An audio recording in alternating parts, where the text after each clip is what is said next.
Les succès de 2014 et les défis à relever en 2015 ont figuré en bonne place à l'ordre du jour du CACEM, du ministère de la Communication, chargé des relations avec le CNT. Ce deuxième conseil d'administration du secteur ministériel est une occasion pour les cadres du ministère d'examiner leurs contributions à la réussite de la transition. Reportage Maxime Zongo. Cadre d'échange pour évaluer l'exécution des activités de l'année, ce CACEM va surtout donner l'occasion aux participants d'envisager les enjeux futurs du ministère. Des enjeux marqués par des défis énormes au regard du contexte et les attentes de la population. On est dans une période transitoire et il faut travailler donc sur la question des élections qui sont quand même un des points majeurs de l'action gouvernementale.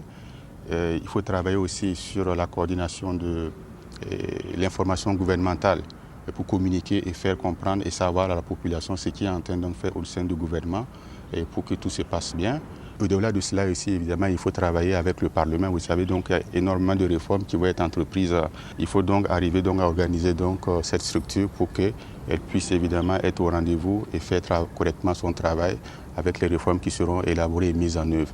Examiner et adopter les rapports d'activité de l'année 2014, présenter les objectifs prioritaires, les défis et les perspectives de 2015, voilà les principaux centres d'intérêt de ce deuxième CACEM de l'année.